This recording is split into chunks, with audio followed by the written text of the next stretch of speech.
The sutra, the insight that brings us to the other shore. Alokiteshvara, why practicing deeply with the insight that brings us to the other shore? Suddenly discover that all of the five skandhas are equally empty, and with this realization he overcame all ill being. Listen, Shariputra, this body itself is emptiness, and emptiness itself is this body.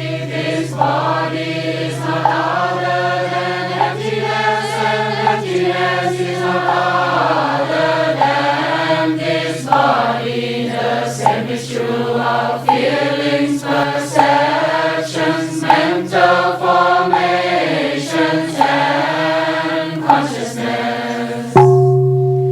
Listen, Shariputra, phenomena bear the mark of emptiness. Their true nature is the nature of no birth, no death, no being, no non-being, no defilement, no purity, no increasing, no decreasing. That is why in emptiness, body, feelings, perceptions, mental formations, and consciousness are all separate self-entities. Creating realms of phenomena which are the six sense organs, six sense objects, and six consciousnesses are also not separate self-entities. The twirlings of interdependent arising and their extinction are also not separate self-entities. Real being, the causes of real being, the end of real being, the path, insight, and attainment are also not separate self-entities. Whoever can see this no longer needs anything to attain. Bodhisattvas who practice the insight that brings us to the other shore see no more obstacles in their mind, and because there are no more obstacles in their mind, they can overcome all fear, destroy all wrong perceptions, and realize perfect nirvana. All Buddhas in the past, present, and future, by practicing the insight that brings us to the other shore, are capable of attaining authentic and perfect enlightenment.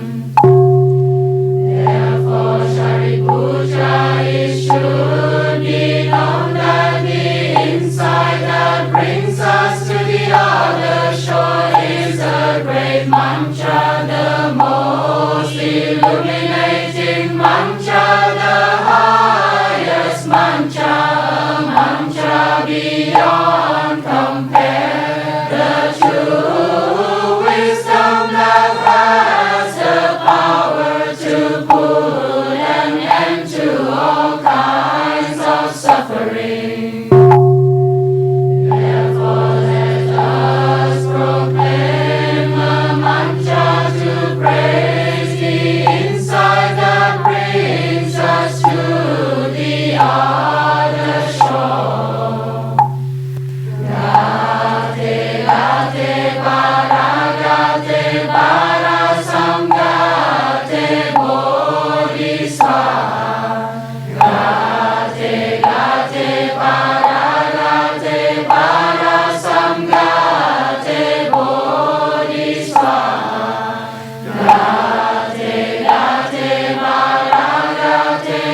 Morning, dear Sangha. Today is the 18th of June in the year 2018. We are in the new hamlet, Loving Kindness Adornment Temple. Presumably on the 18th day of our retreat.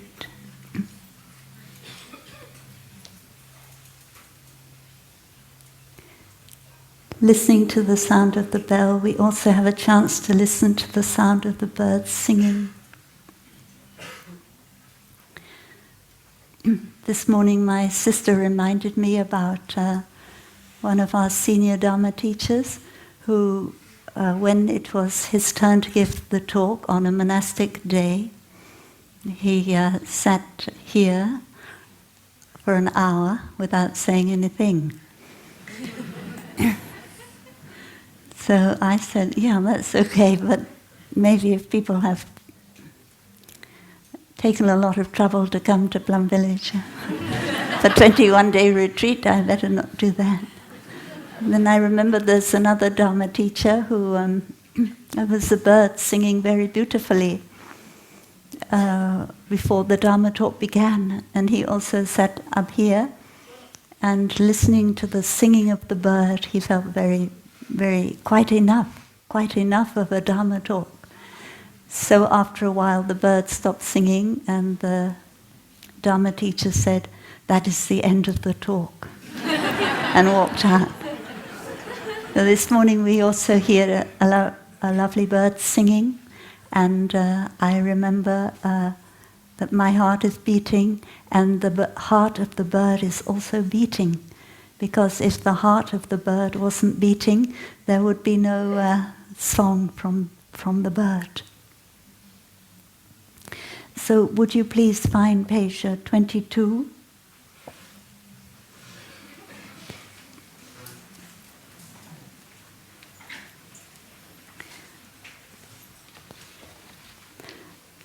So this is something that yesterday Tai Phab was teaching about. Very wonderful talk, and he asked me to continue. So yesterday we heard more about the unborn and the no being, the unbecome. And today we have to look a little bit at the unmade and the unconditioned. If monks, there were not that unborn, unbecome, unmade, unconditioned, you could not know and escape here from the born, become, made, and conditioned. But because there is an unborn, unbecome, unmade, conditioned, therefore you do know and escape from the born, become, made, and conditioned.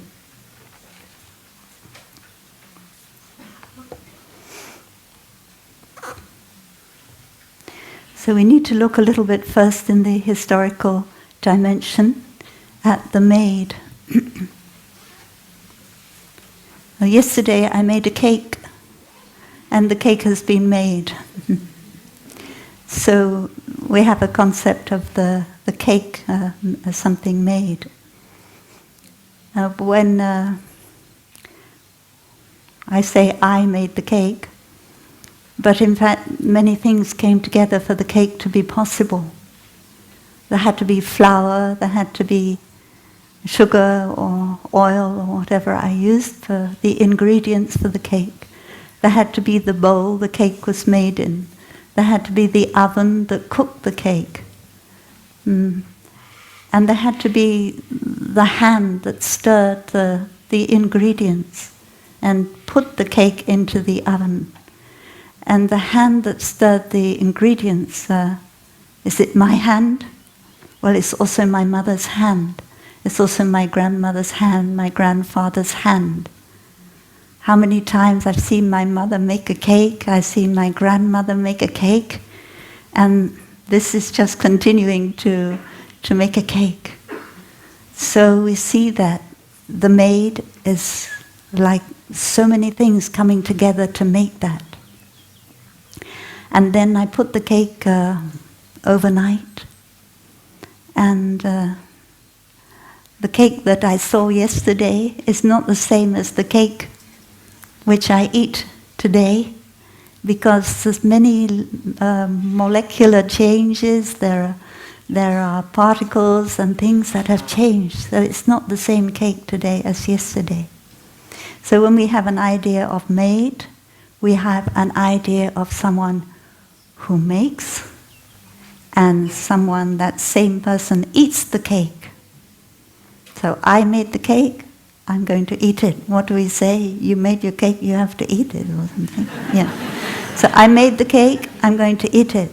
But in fact, the maker of the cake is not the eater of the cake, because many changes have taken place since there was the making of the cake. And now the eater and the maker are not the same. We can say, I'm sitting there eating the cake, and I say, oh, I'm the maker of the cake. But in fact, somebody will say, no, you're not, you're the eater of the cake. How can you be two things? You're just one I. If you're the maker, you're the maker. If you're the eater, you're the eater. So this is kind of dialectics. So you cannot be the maker and the eater at the same time. So this is something to do with no separate self, and to do with the concept of the made. We have an idea about the made. We have an idea about the maker and the person who received the fruit of what is made. But in fact, all our ideas, when we look into them, we don't see that they are quite right. They don't really touch the reality. So this also has something to do with samsara. We just said, you made your cake and you have to eat it. That is kind of samsara in the traditional way of looking. You sow the seed and you have to harvest the fruit. That is what we usually think. And especially if we know something about Hinduism, and we know something about karma, we think, oh yes, whatever I do, I will have to receive the result of that. If I do something good, I will receive something good. And if I do something bad, I will receive something bad. So that is the normal idea about making. The word for made, as you could see in the book in Pali, is katam. And it's the same root as the word kama. And kama means karma. Yeah. So they're connected. So made is a little bit connected to action, the actor. So we have that idea. I remember when I was a child, I said something nasty to my little sister. And I immediately thought, oh, I've done something bad. I'm going to have to receive something bad. And a moment later, I fell down and cut my hand. And I said to myself, that's your punishment for saying something nasty to your sister. And from a very small age, I had that idea. And I think in the human consciousness, we all have that idea that good deeds will be rewarded and bad deeds will be punished. But the Buddha tried to help us to get out of that kind of thinking. Because that kind of thinking, it depends on a separate self. I said something unkind to my sister. And a little bit later, when I was walking up the steps, I slipped and fell down. So when I was talking to my sister, I was not the same as when I fell down. But another thing is that the Buddha taught us that if you do something like I did, you say something unkind, and you are aware of it, then and you know that it's unkind, then the effect of that is different than if you do something unkind and you are not aware when you're doing it, and you're not aware that you have done it. So the effect will be different. So that is why we have to say that. We come to this later, that the teachings in Buddhism on conditioned co-arising, interdependent arising are very deep and very difficult to understand. So now we come back to the maker and the made. So here we say that normally we have this idea of something that is made, and it stays like that. And we have an idea there is someone who made it. So now I would like to give the example of this. Is a match.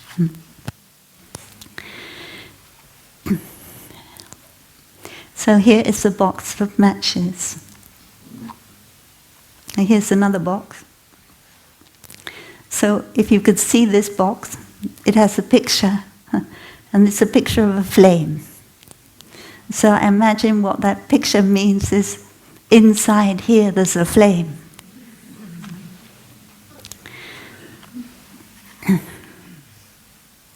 But it's not just inside here there's a flame.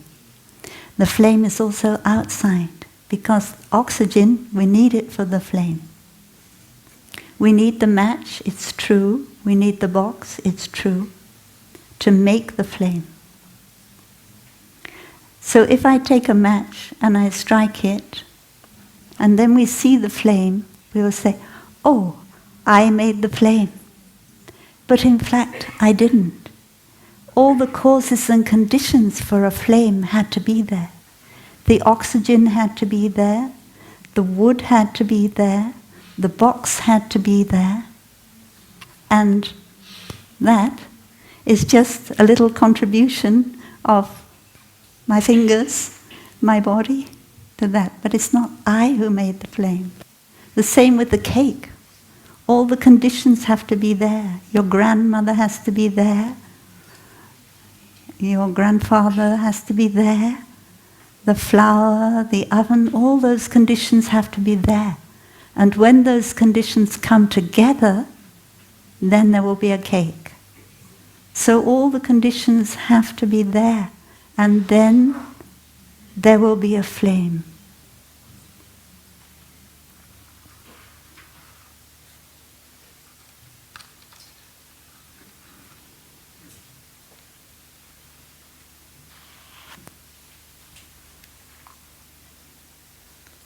This is called a Zen match. Zen. So now we just know that causes and conditions are almost all here. We just need one more condition.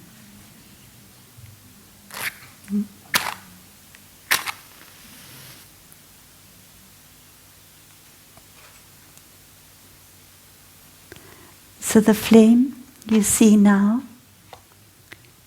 is not one flame. At every instant there is a new flame. New oxygen is being consumed. New wood is being consumed. So the flame is like a little bit like our 5 skandhas. Consuming new oxygen, consuming new things at every moment, in order for one flame to continue the next. And now it seems that the causes and conditions for this flame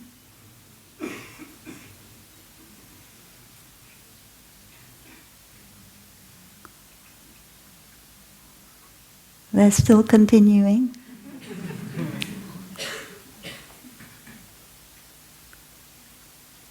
And now the flame is continuing in the smoke, in the warmth that it's sent out, the light it's sent out. So we can see the flame is not something that is made. When the causes and conditions are right, the flame manifests. And when they're not right, it no longer manifests. But it hasn't gone anywhere. It hasn't gone into non-being. So this is the meaning of the unmade.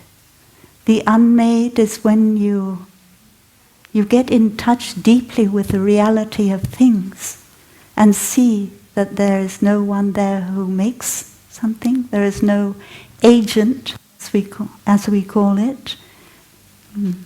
And there is no one who received the fruit of the action.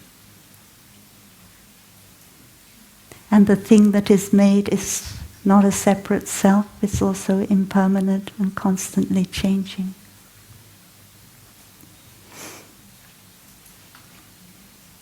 So the next concept that we need to look at is the concept of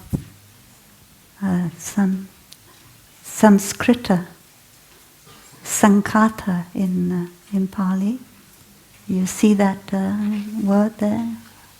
Sankhata, asankhatam, asankhatam. Samskrita.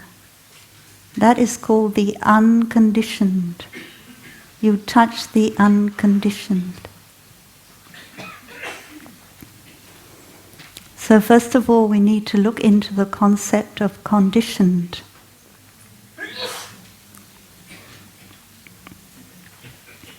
So this time we can take the orchid as an example of conditioned.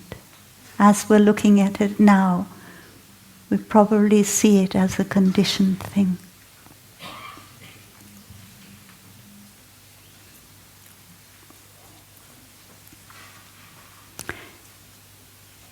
So conditioned contains, and maybe I write it on the board.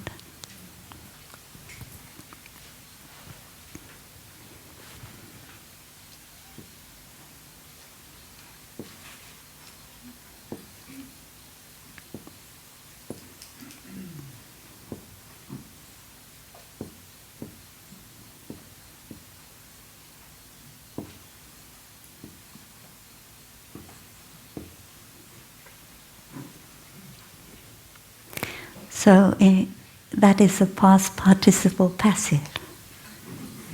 Remember your grammar lesson. So you have to have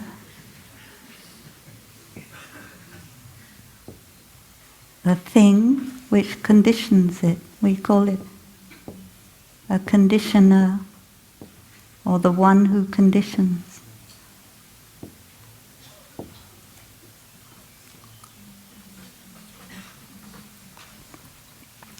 So when we look at the orchid, and we've learnt our lesson already about no self, when we first see it, we may just say that that's an orchid.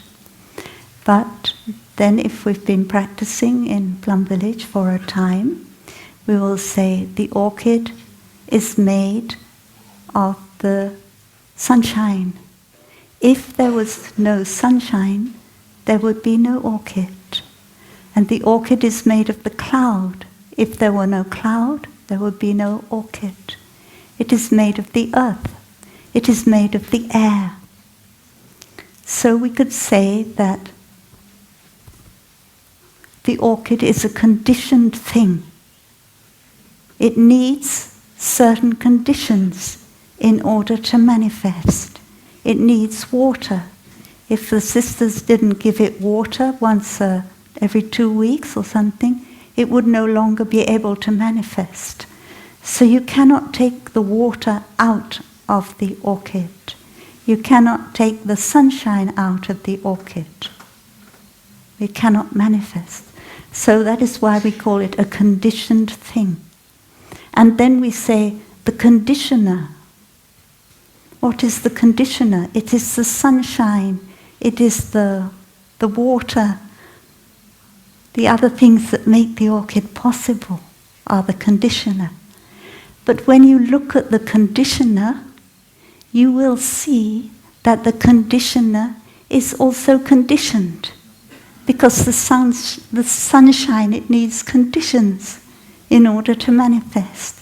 The water needs conditions in order to manifest.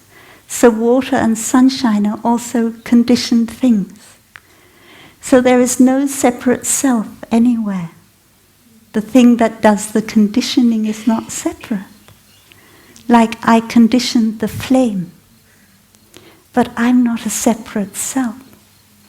In me there's many things that made that conditioning of the flame possible. It's not a separate I that made the flame possible. So none of the things that do the conditioning are in fact separate selves. They are also conditioned things.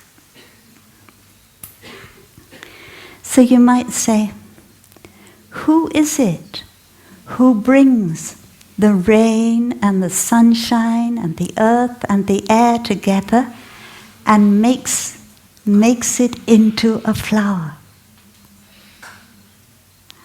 When I first met Buddhism and I heard about interdependent co-arising, I used to think it's God.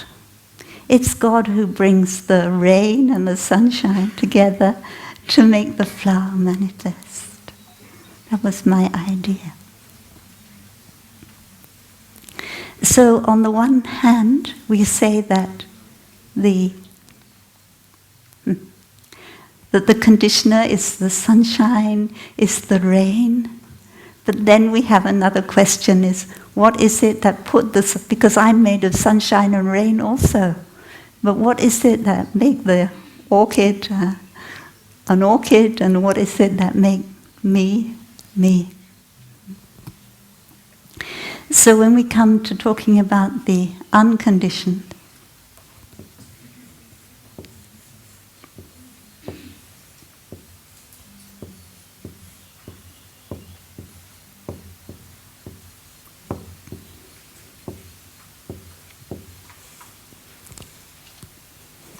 we can also say that the orchid is unconditioned.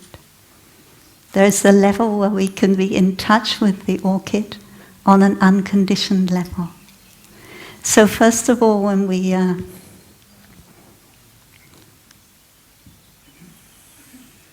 our friend again, our friend Mr. Zorro.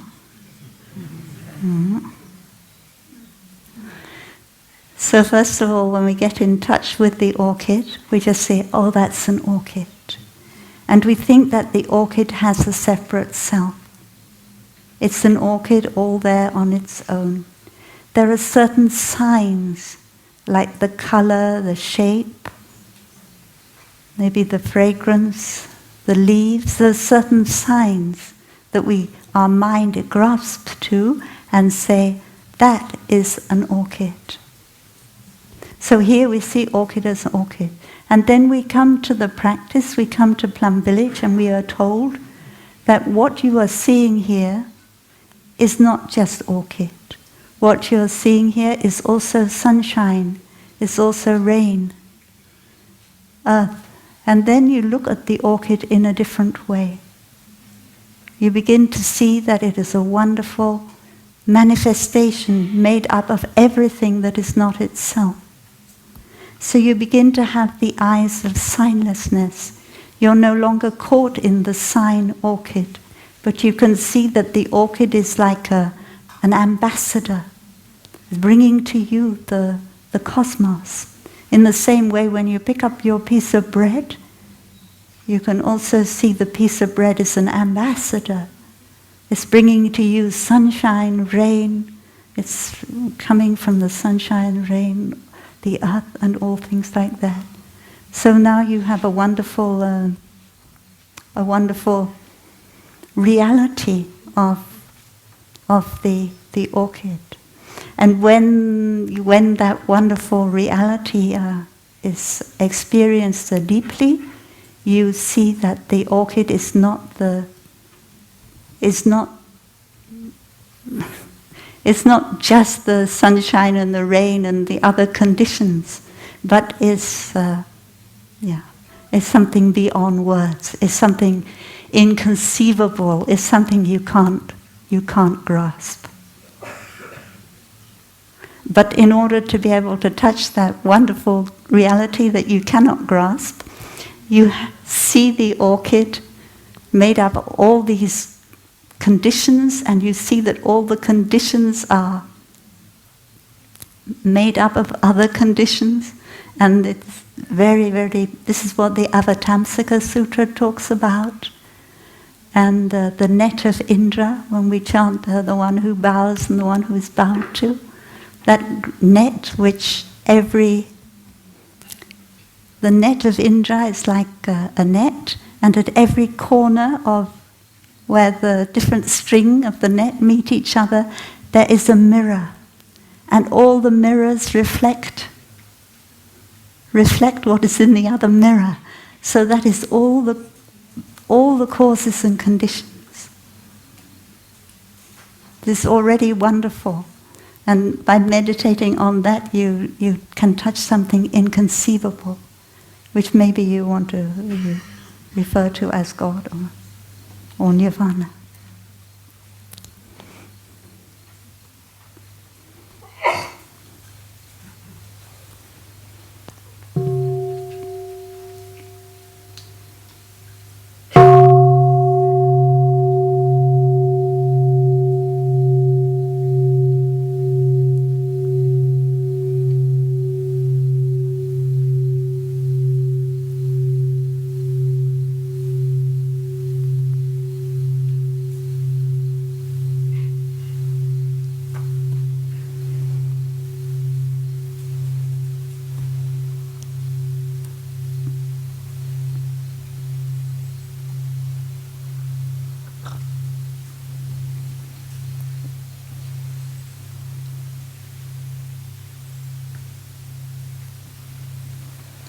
So at this point, I would like to go on to another subject, starting from the word conditioned, and that is the subject of the 12 Nidanas, the 12 links of interdependent arising.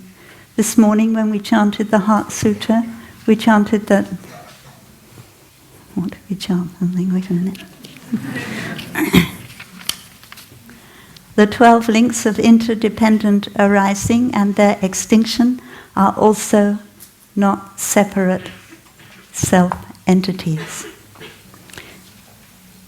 So this is already very helpful, but we haven't done very much with it.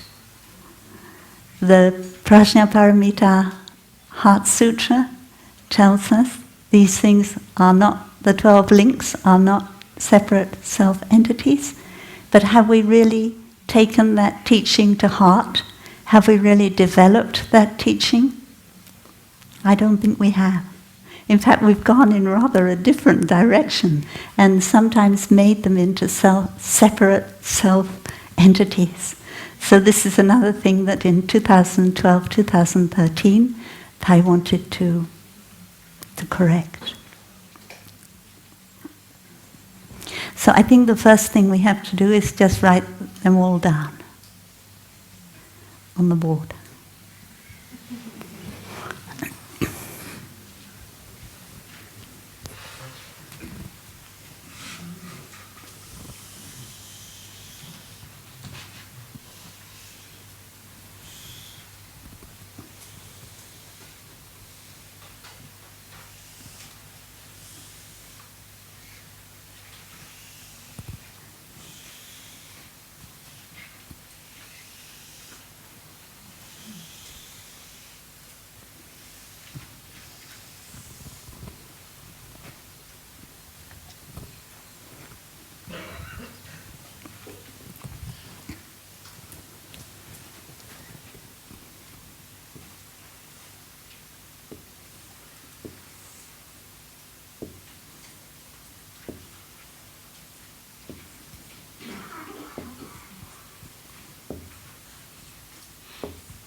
ignorance, formations, consciousness, psychisoma, sense organs and objects, contact, feeling, craving, grasping, being, birth and death.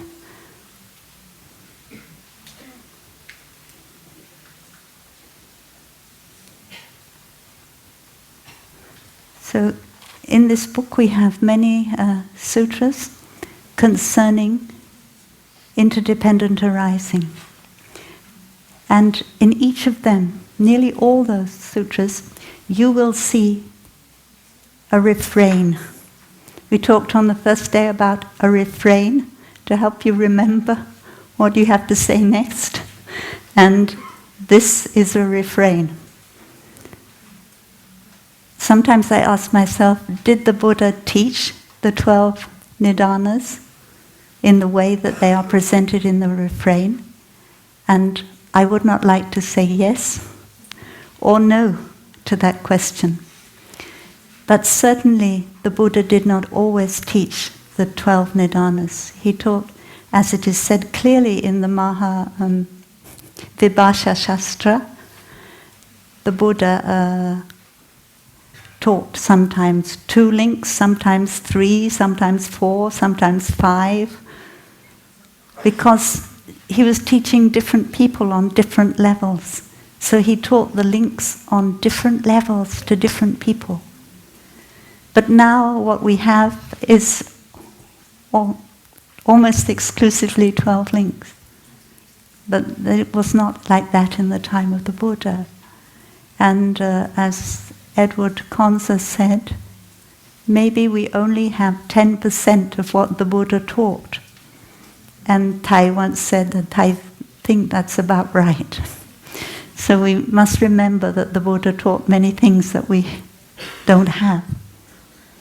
And fortunately, in the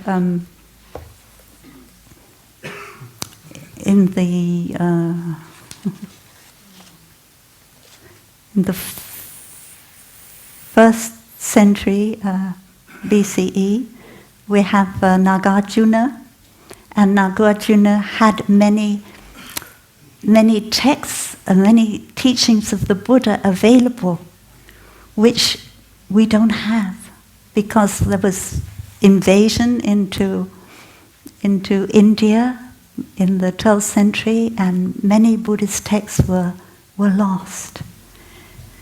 So Nagarjuna was a very faithful and true student to the Buddha, and managed to hand down to us the spirit of what the Buddha taught about this. And so we can learn from that. And also Nagarjuna was the one who has handed down to us the fact that the 3 Dharma seals are not what? No impermanence, suffering and no self, but the 3 Dharma seals are impermanence, no self, and nirvana. Then Nagarjuna also had the material available to know that.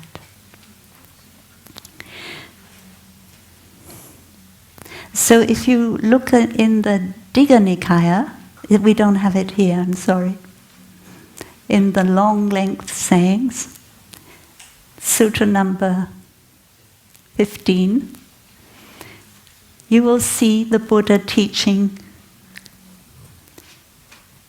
interdependent co-arising. And at the beginning of that sutra, it was inspired by Ananda. Ananda said to the Buddha, this teaching on dependent co-arising is very deep, and it's so clear to me. And the Buddha said, don't say that, Ananda. The Buddha said, it's very deep, it's true, but it is very hard to understand. And if you look in your book, on page 15, you will see there are some bhikkhus who've come from a long way off to see the Buddha.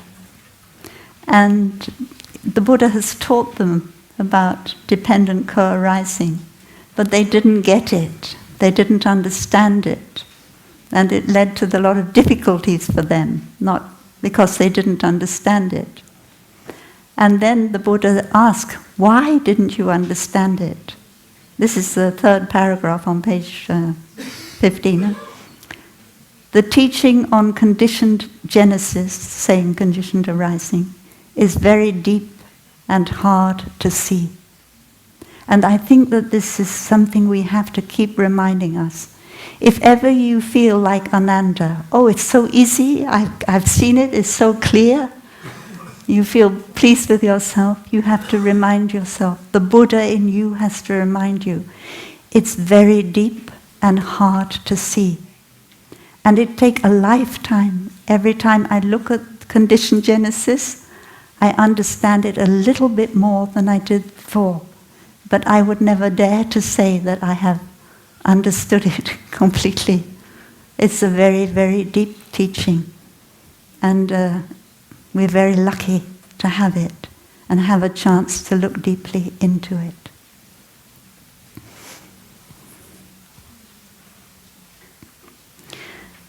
So, in the Maha Nidana Sutra, which I just mentioned, in the Digha Nikaya, after the Ananda has said he's seen it clearly, then the Buddha, I think, start from here and says,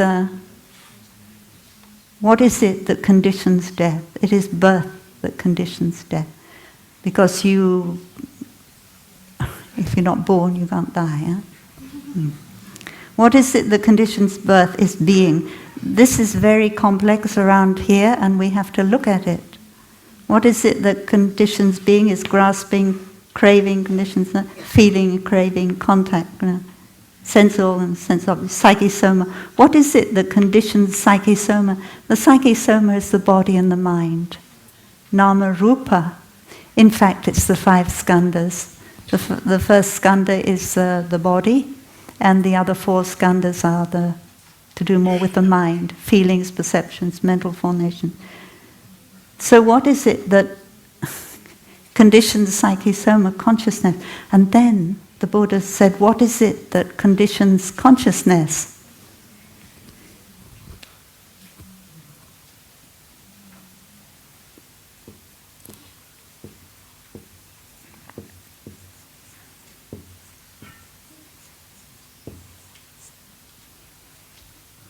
Psychisoma. In Buddhism, we do not have a first cause. We must remember that. If somebody says something like, ignorance is, according to Buddhists, ignorance is the cause of samsara, is not correct. Ignorance is just one of, just like we said, they are not separate self-entities. So that means that all these things contribute to ignorance, and ignorance contributes to all these things. All these things are in ignorance, and ignorance is in all these things. Now, ignorance could not be there if these things were not there. So we have to be very careful.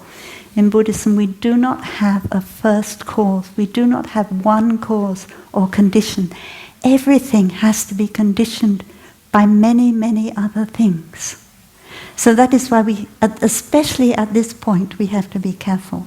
Because there is a tendency in many Buddhists to substitute consciousness for self. I think Thai Phap Yum, he talked about these different selfies, and consciousness is one of them. So, we have to be careful. If we just said psychisoma is conditioned by consciousness and stop there, somebody who had not understood the Buddha Dharma very well would get caught in a kind of idealism. Consciousness is the basis for everything. Consciousness is the first cause for everything. And Buddhism is not idealistic, it's not an idealism. nor is it materialism. So when Buddha said that consciousness conditions psychisoma conditions consciousness, that gives us a clue into the 12 Nidanas. They inter-are, they condition each other. If you take away one, you do not have the others.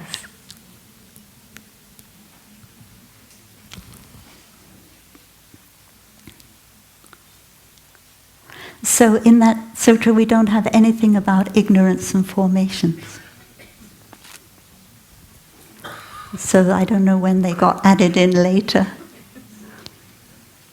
Or that day the Buddha was lazy and didn't teach them all, I don't know.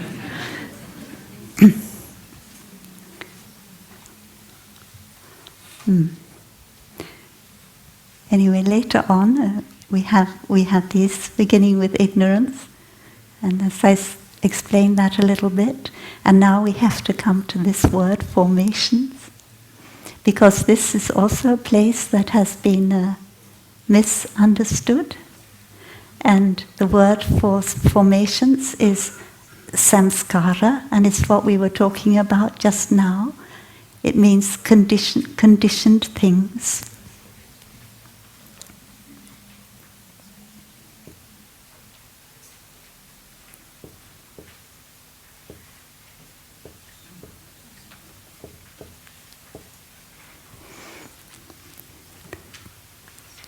So we just put a bracket around this because in the 12 it's not there twice. But it may help us to understand formations a little bit. So now we listen to a sound of the bell.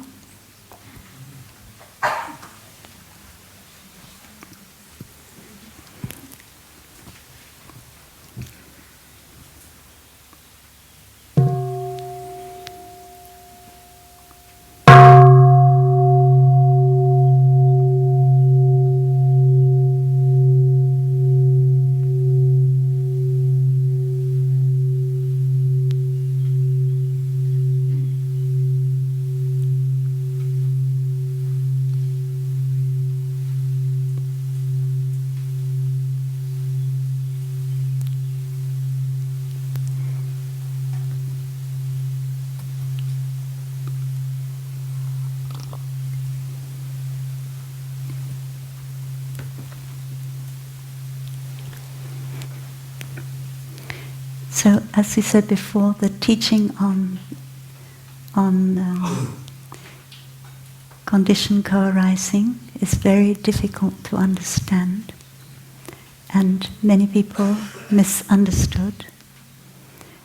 And in the tradition that's been handed down, there is also a misunderstanding, or at the very least, it makes conditioned co-arising into a not very deep teaching. May have been used sometimes, but it's not a deep teaching. It doesn't let us touch the deep teaching of the Buddha. So what Thai wanted to do in 2012 and 13 is make conditioned co-arising into as deep teaching as possible, so that it can help us with the Zorro to really penetrate, to go to nirvana, as it were.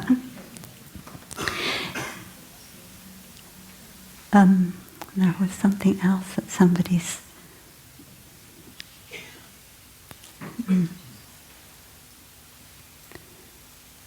I think in one of these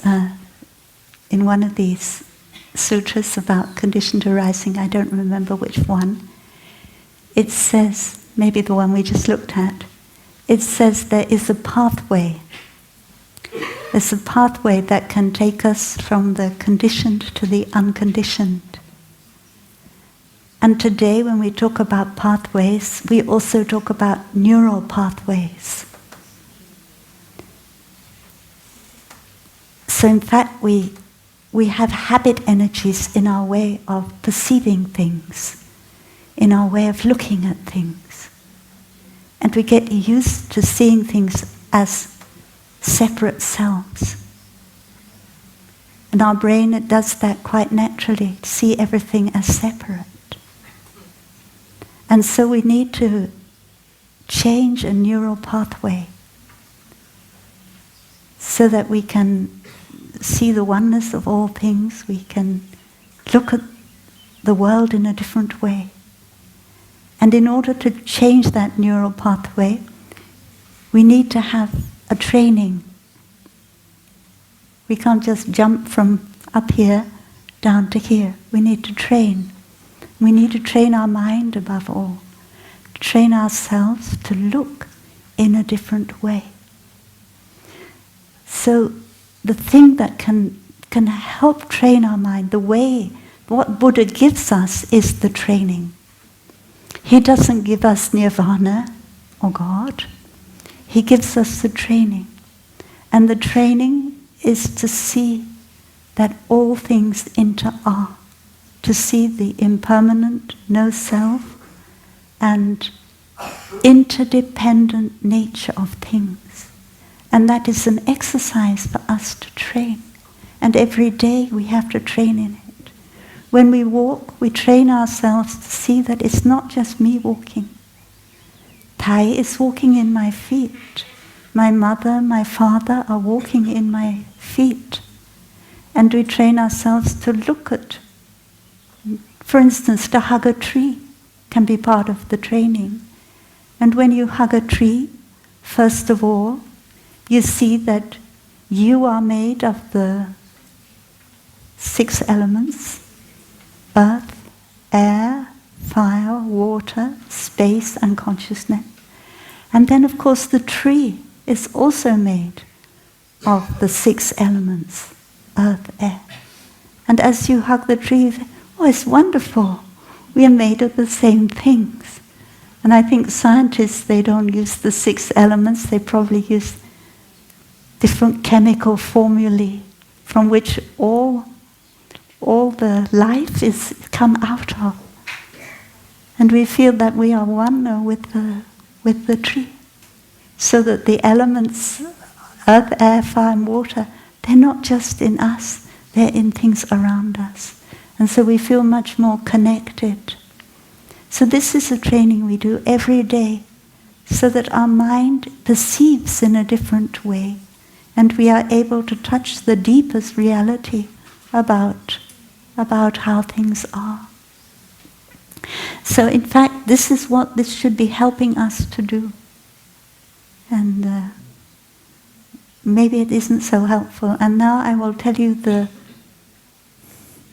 way that will not help us to touch the ultimate dimension that has been devised by spiritual ancestors. It may have been useful in some cases, but is also something that could be very unhelpful. And we have to be able to distinguish, as Thai Pháp Ung said yesterday, between the ultimate and use different language for the ultimate than we do for the historical.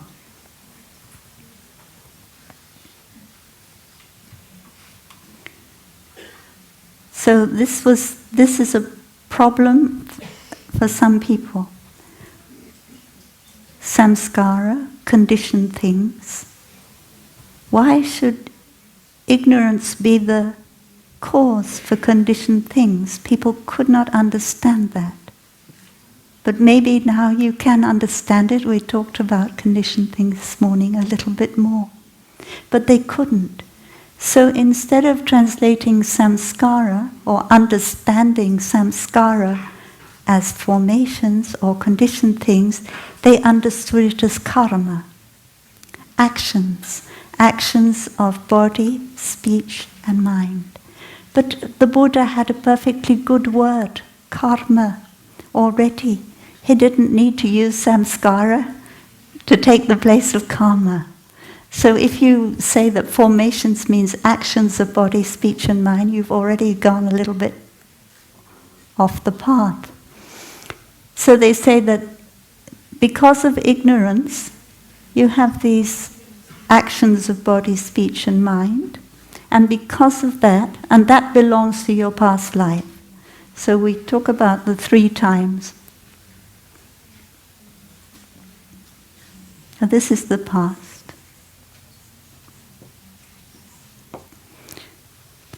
And because of that, you now have the present life. And the present life is consciousness, psychisoma, down to being. So this is present life.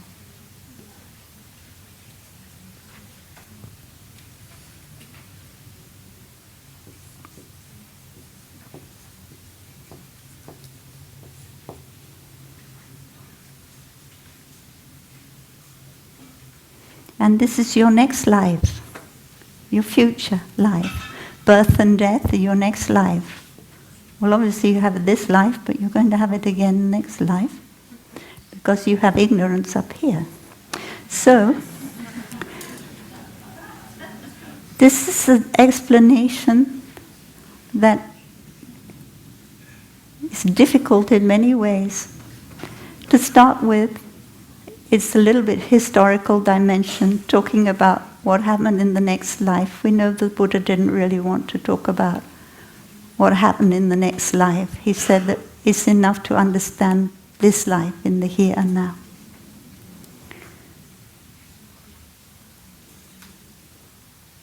So what this looks like, if you look at it, is like a linear progression. You start off with ignorance, and you end up with death in your next life. So it's a mistake, a real mistake, to see the 12 Nidanas as a linear progression. Whether it covers 1 life or 2 or 3, it's still a mistake. And here it covers 3 lives. Because, as we saw before, each of the Nidanas are in all the other Nidanas. And you don't have to have 12. You can have 5 or you can have 4. Or as many as you like. So first of all, what we have to correct is that formations means samskara, conditioned things. And this is not, the 12 Nidanas are not to explain birth and death. They're not to explain samsara and karma.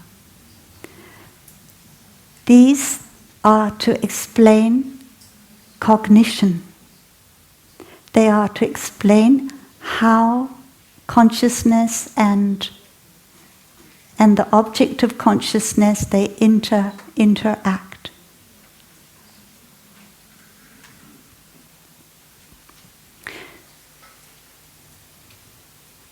So, it's maybe well the Buddha had said that ignorance conditions formations.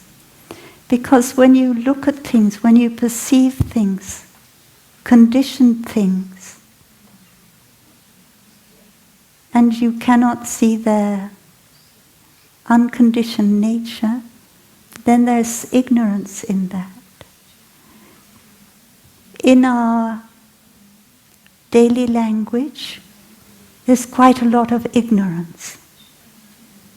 It's very useful because we can talk to each other, but there's ignorance in it. And we have to recognize the ignorance in our daily life. For instance, we say something like, the wind is blowing. I think we already heard this. There's a lot of ignorance in that. Because we have an idea in our language, there always has to be a subject. There has to be a verb, and there has to be a subject. So when we can't just say wind. It will be enough to say, today the meteorological office will be enough to announce, today wind, so many knots or whatever of wind. But they say today the strong winds are blowing or something, we have to put in. And then we have to say, it is raining. We don't know what it is. But, or the rain is falling. But if the rain doesn't fall, it's not rain. It's a pond or it's a stream. So we use a lot of words because our conventional language is like that, and in it there is ignorance. Like I say, I made the cake. Well, there's ignorance in that because it can lead to ignorance because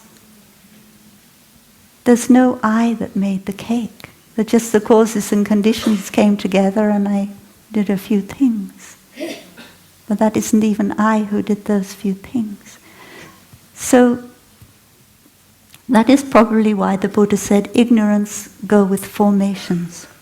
And formations here could also mean, because samskara often does mean that, the 5 skandhas, and the psychisoma is the 5 skandhas. So when we grasp to the 5 skandhas as I, we heard about this already, then that is ignorance in the formations. There are formations that are conditioned by ignorance, but there are also formations that are conditioned by wisdom, by understanding. So here you could put another 12 links. You could start with understanding, and then you could have formations again. But that formation would be very different because you would be looking at it with the eyes of understanding, and what you would see would be something quite different from if you look with ignorance.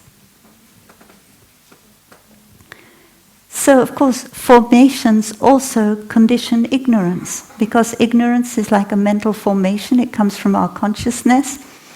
Consciousness is one of the 5. So don't ever say that ignorance is the the cause of samsara.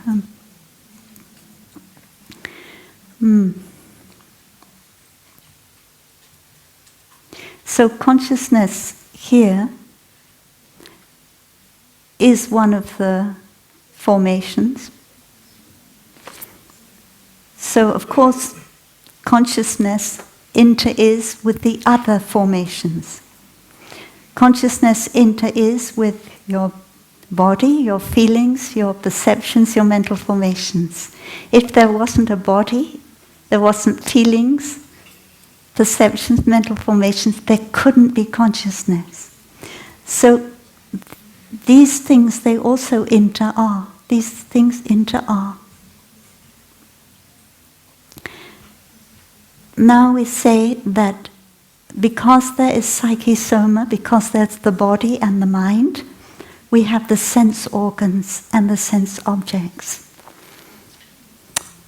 So, of course, my eyes, my nose, my ears, they're part of my body. So my body has to be there for there to be sense perceptions. And sometimes when I have pain, I practice looking like this. I think I go down to feeling. So I have the painful feeling.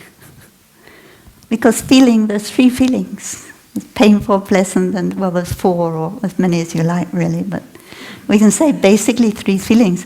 And I have a painful feeling, so I have pain in some part of my body.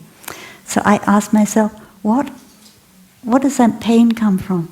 And of course it comes from contact. In my body there's the nervous system. There is somatosensory nerves. And they are working together to relay message to my central nervous system and producing pain. So that goes for, and then I have my body. The sense organ here is the body and the sensory perceptions. And I have my consciousness, so I do like that. So when I get to feeling, it's painful feeling. These things inter-are. You know, you imagine like cybernetics. You have a feedback cycle.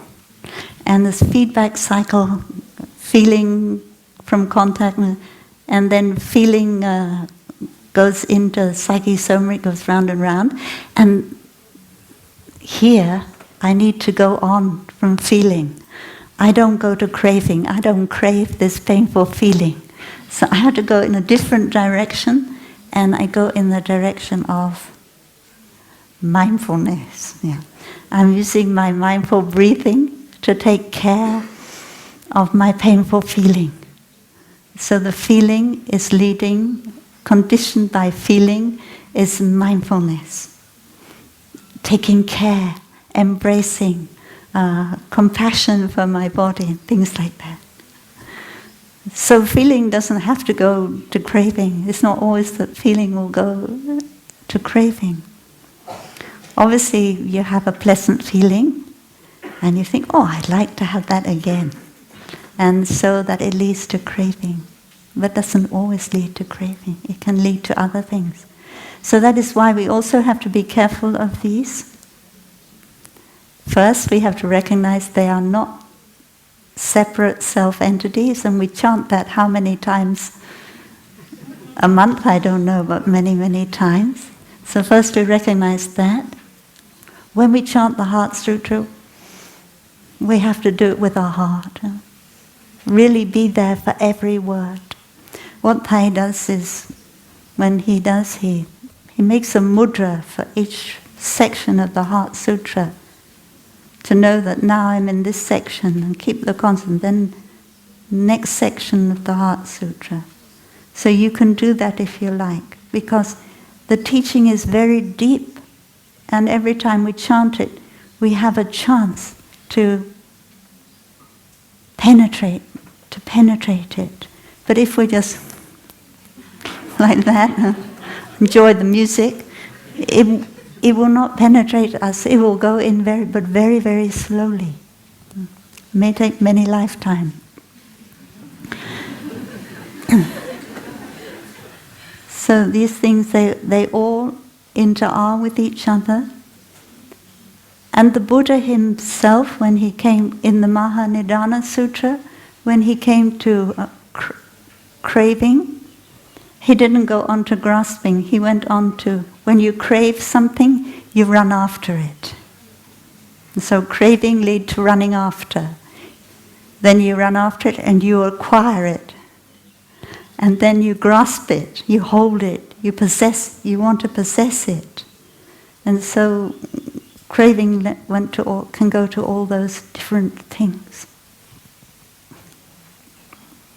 So we were talking about the sense organs and the sense objects. Eyes, ears, nose, tongue, body and mind.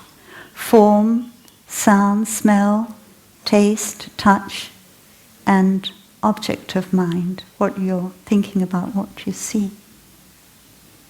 So those are the sense organs and sense objects. And also the sense organs and sense objects are also formations. And therefore they're also conditioned by ignorance. They can also be conditioned by ignorance. But because we have the sense organs and objects, and we have consciousness, you see how we have to go around and put everything in everything else. You have the sense organs, the sense objects, and consciousness. There is contact. There is contact between the organ of sense and the object of sense. But you also need consciousness. The eyes are in touch with the form. But it's not enough just to have eyes and form. It's not the eyes that see. Neuroscientists say that now. The eyes don't see, the ears don't hear. But the Buddha also said that. There has to be consciousness. There has to be the brain and there has to be consciousness in order to see something. So contact means when these three things come together, the eyes, the form, and the consciousness, only then can there be seeing. And that is called contact. We say the eyes don't see, but we say there is seeing. But we also need to ask is, what do we see? We agree with each other that we see a thing like that. But a different animal with a different kind of eyes see something different. And there are certain things we don't see. We don't see certain wavelengths of light. We don't hear certain wavelengths of sound. So we believe that they don't exist. So the sense object is really determined by the consciousness and the sense organ. Yeah, it's not separate. The sense object is not a reality out there, separate from our perception. And this is something that we've been taught in Buddhism always, that consciousness is made of two parts, the perceiver and the perceived. And it's not that the perceiver is in here and the perceived is out there, but that they inter-are and they depend on each other in order to arise and to make seeing possible. So that is why these two, they're put together here, because these two, they're not possible without each other. And contact is what brings all these three together. Because you have contact, you have feeling. So that's generally true, that when we have a perception of something, it gives us a feeling, a pleasant feeling, or like when you have, like I said, it could be a painful feeling. Or you don't have any particular pleasant or pain connected with that thing. Or you feel both pain and pleasure together. Different kinds of feeling. So this is also a little bit difficult because feeling doesn't always lead to craving. Feeling can also lead to fear.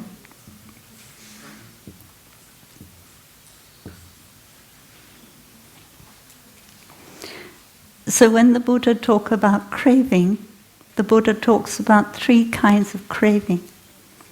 Craving for sensual pleasure, which is what we usually feel in our world.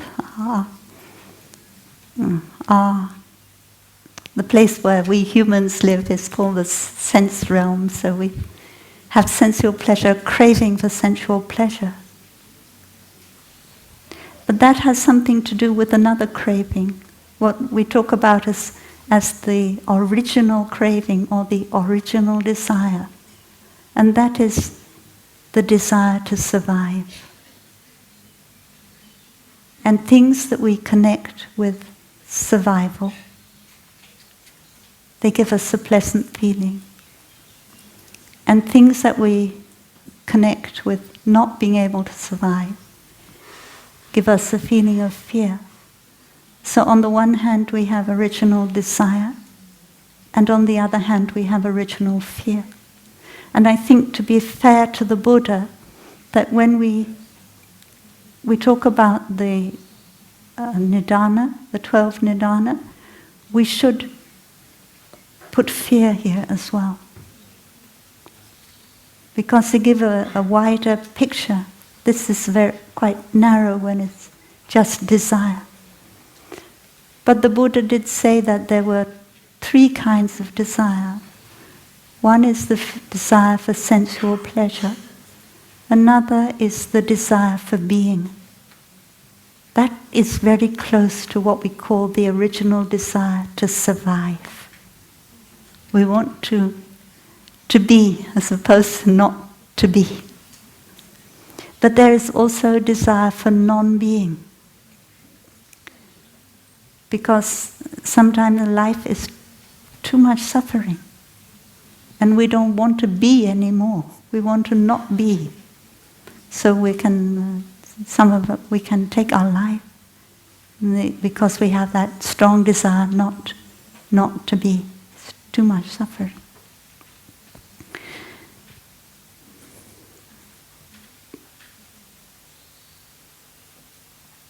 So here I would like to mention the original desire to survive, to be.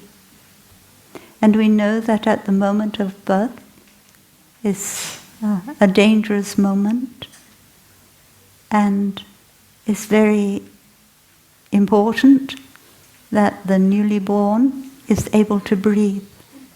And in order to do that, I have to remove the liquid from the lung. I have to cough it out.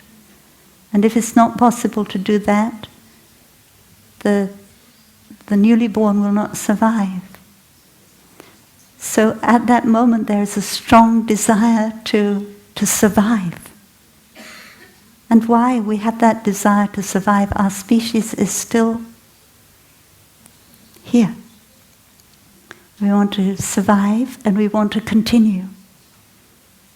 So that is something we need, because if we didn't, we wouldn't be here anymore. And going with that strong desire, there is a fear. There is an original fear of not surviving. And all our fear, whatever it's about, is based on the original fear of not being able to survive.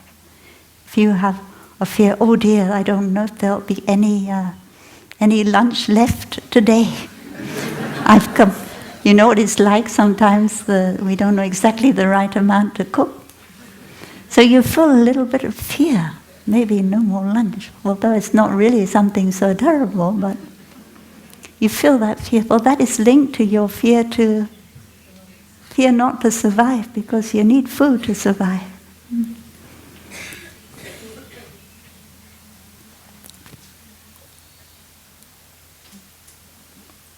So you could say that grasping and craving and fear, they condition grasping, because when you have something you want to hold on to it. But this is difficult. No? For me, this has always been a problem. So I was quite happy when Thayam explained more deeply the 12 Nidanas, because sometimes if you don't have a teacher explain something to you, you think you have to work it out for yourself, and you spend years trying to work out for yourself. Like the suffering, because things are impermanent, they are suffering. I struggled with that for years until Thai explained, and then I go, oh, I can put down that burden, and I can, it's a big relief. So we say here that being is conditioned by grasping. I say, oh, if you didn't grasp, there wouldn't be any being. In a way, it's true. So when we have being, we have to have non-being.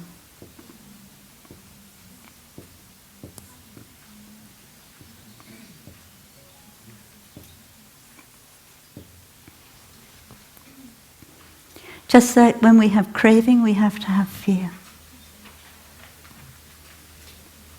When you have right, you have to have left. Right, left. I don't like the right. Monsieur, Madame Le Pen, and I don't like. Cut. But even when there's there's still a right and a left. As long as there's left, there's right. So, as long as there is craving, there is fear. As long as there is being, there is non-being. So always you are craving for being and afraid of non-being. So that is another thing we have to put in.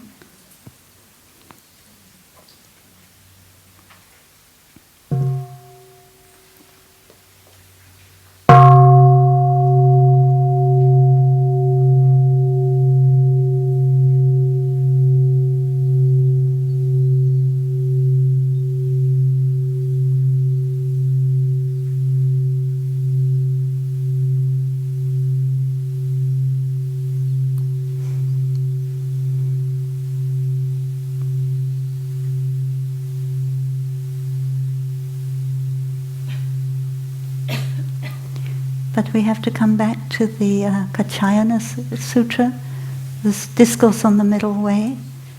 Kaccayana, right view, right view. What is it? What is right view?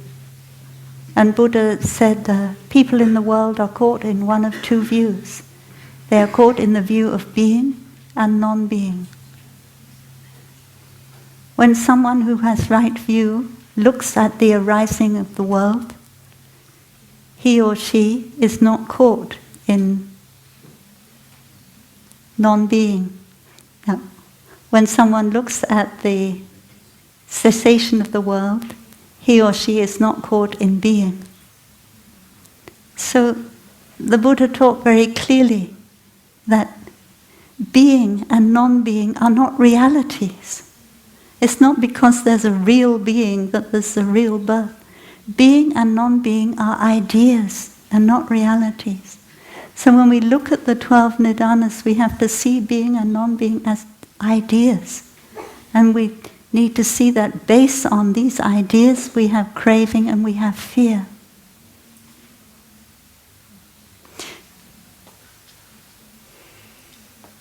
But it makes more sense to me to say that grasping is based on being and non-being, because we grasp to being and we grasp to non-being. If someone we love dies, we grasp to the idea that that person is non-being and before they were being. So birth and death, if being and non-being are on the same level, on the same line, birth and death also have to be on the same line.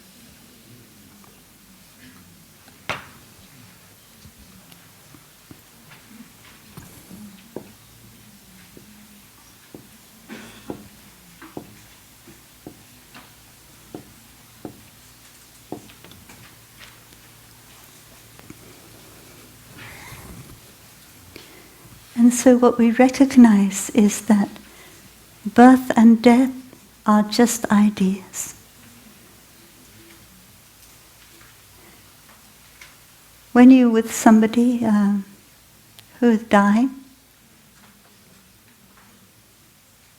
and then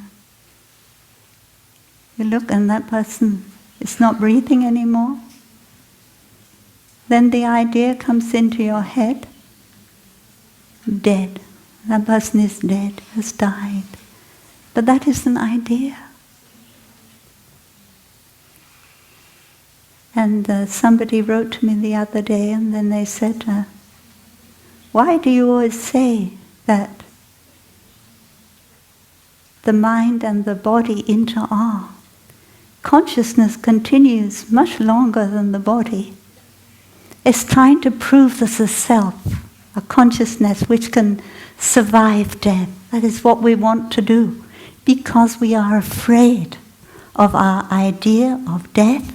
We want to prove that we're not going to die. There is consciousness that will continue.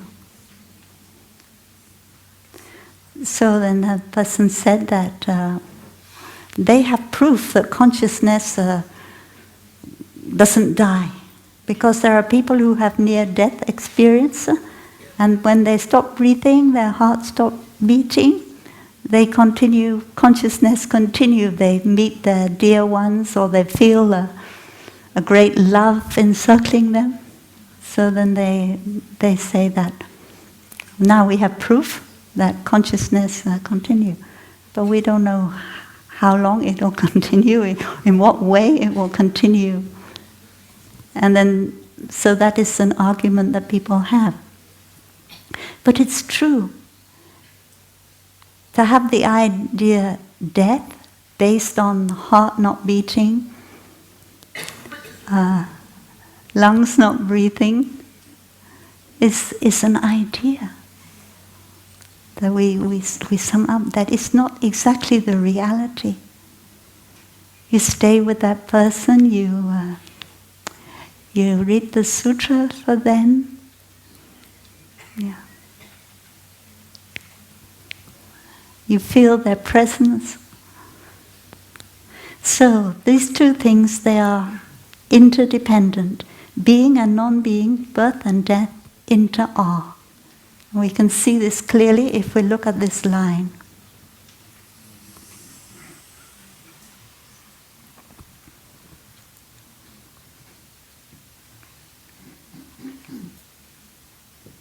Mrs. X or whatever, born in 1923.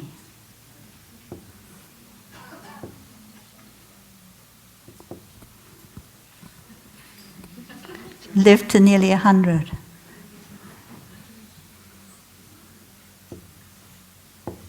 Okay. So we call this born. 1923 is the birth certificate, and 2020 is the death certificate. So in our head it's like this. This place here, before 1923, Mrs. X was non-being.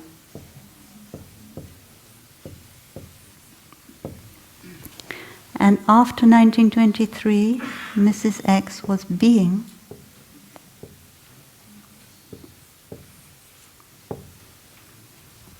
And here is non-being.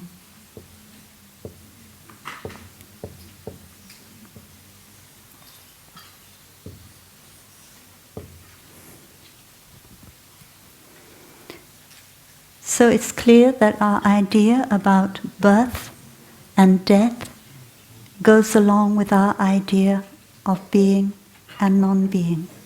Before you were born, you were non-being. It's like the match, like the match. Before we struck the match, the flame was non-being. And then it was being for a while, then it became non-being again. After you die, you are non-being.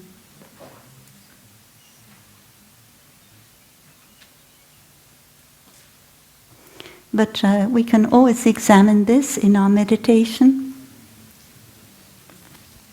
So in our meditation we can visualize the moment of our conception, or we can visualize the moment of what was called our birth. And we can ask before I was conceived in my mother's womb, was I non-being? Of course not. When my father was there, my mother was there, and so I cannot find a beginning for myself. And in the same way, here, as I said, that when you're in the room with somebody who has so-called died, you feel a lot. You feel the energy. You feel the actions of body, speech, and mind, and you cannot say that person is non-being. But because you're caught in an idea of that person before they were being, which is also based not on reality. This idea of being is not real. That person was always interbeing, and that person continues as interbeing. Continues in their children. And before they were dying, they were also in their children. So we have to say that ideas of being and non-being condition ideas of birth and death. If we did not have ideas of being and non-being, we would not have ideas of birth and death. So that is why it's so important in our training to be able to meditate on interbeing. And as I said before, we have many good meditations we can use. Like, first of all, we meditate on our in-breath and our out-breath. We see the birth of our in-breath, the death of our in-breath. And then we go on and meditate on our eyes. We see the birth of our eyes and the death of our eyes. We also see that our eyes are not really born, they don't really die. And we meditate on the birth of our body, the death of our body, birth of our consciousness and the death, and the non-birth of our body and the non-death of our body. So this also helps us to go on that path, to change our way of looking at things, so that we can dwell in a place of non-fear, as far as, non-fear, no more fear of death and non-being.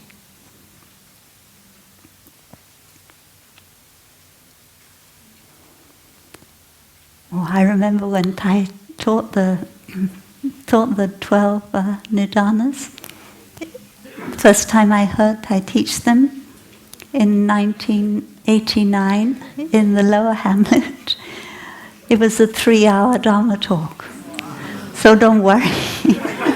I also don't have the strength, and you probably don't have the strength either.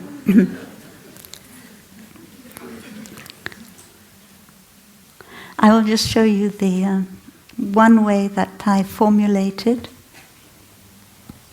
the Nidanas.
Maybe you can't see. This is ignorance here. Maybe I should put it somewhere else, so we get so used to seeing it up here. And this is formations down here. And this is...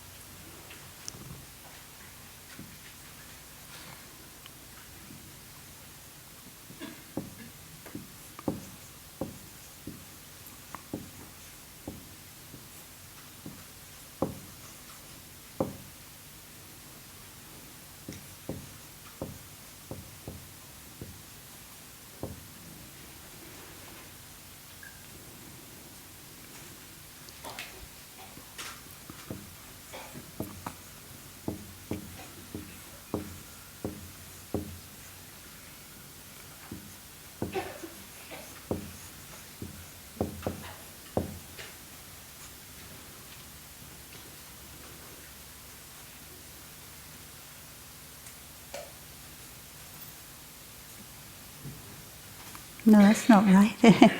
It's not right. Sorry.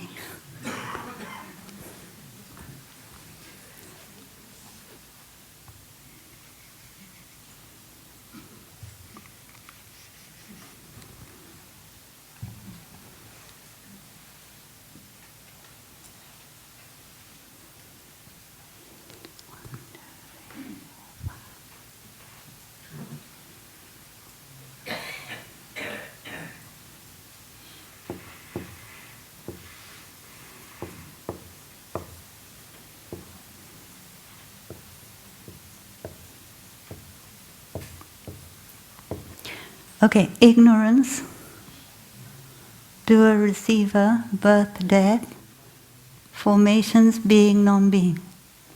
So this here, ignorance, conditions, formations. Formations, condition, ignorance. Ignorance conditions being and non-being.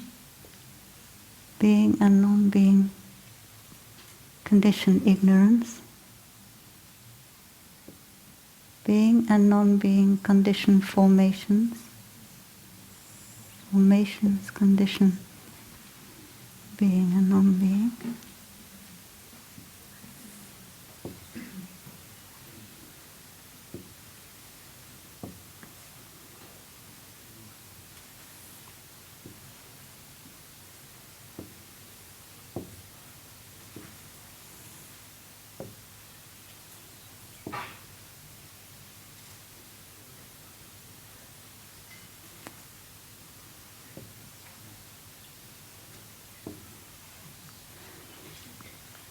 So this is the nearest we can get by writing in two dimensions to the interbeing of the Nidanas, of pratitya samutpada, of conditioned genesis, in order to be able to see that they all inter-are.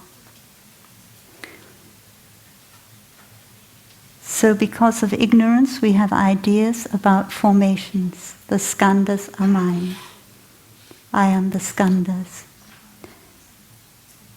Formations, we have ideas that they are all separate and they are not interbeing.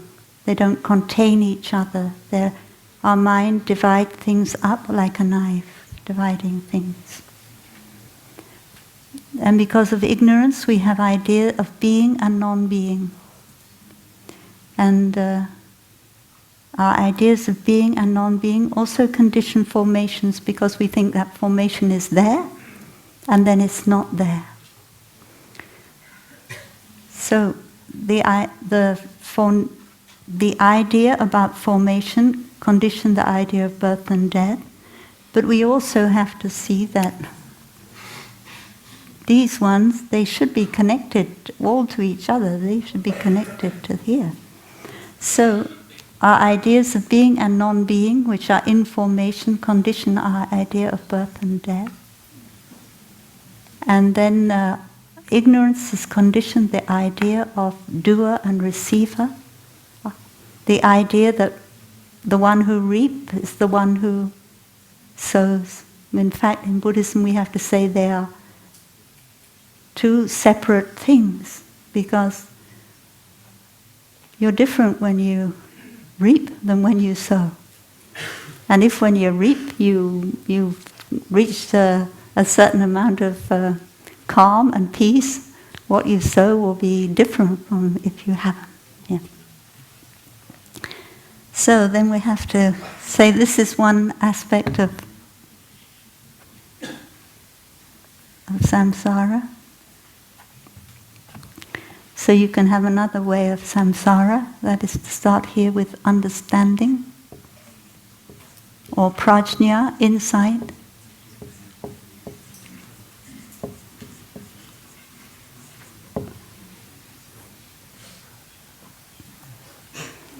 And no being, no non-being. Like we said before, you can look at formations with understanding or you can look with ignorance, and you will relate to them differently, how you look. So this is formations with understanding in them are different. And here we have no birth, no death. And here we have doer and receiver, we have no self.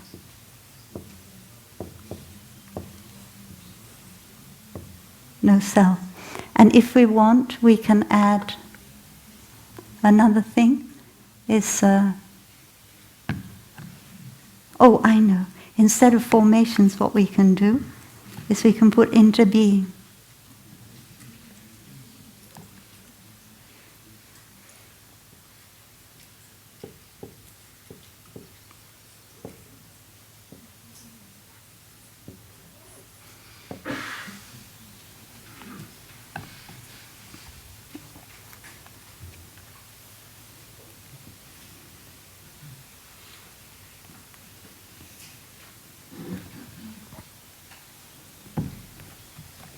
So in fact, when you have an insight into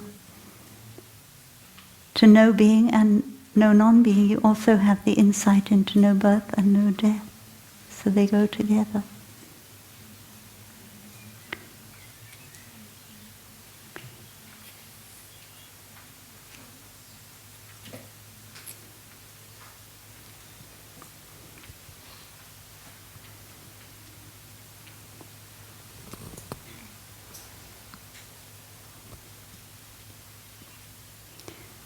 So why we have the teachings of the Buddha, they are like a map. They are not absolute reality, and they are to help us to be able to practice, to transform our suffering, to transform our grief, and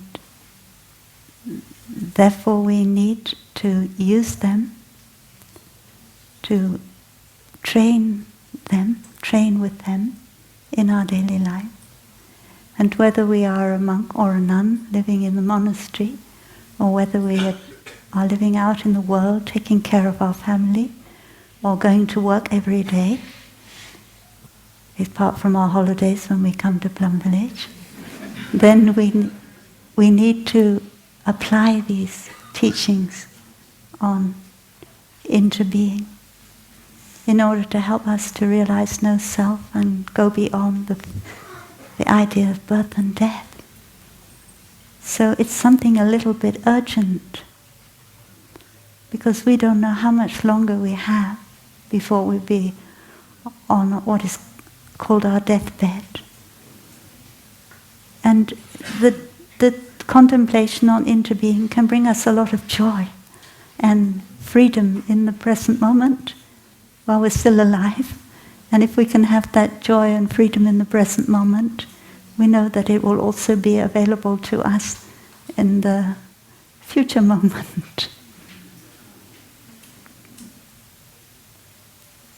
So I just remind you of one more thing, that the teachings of conditioned arising are very deep and very hard to understand. And I don't pretend that I've understood them. This morning I just want to share with you a little bit of what Thai shared with us, and a little bit of my practice. So thank you for listening.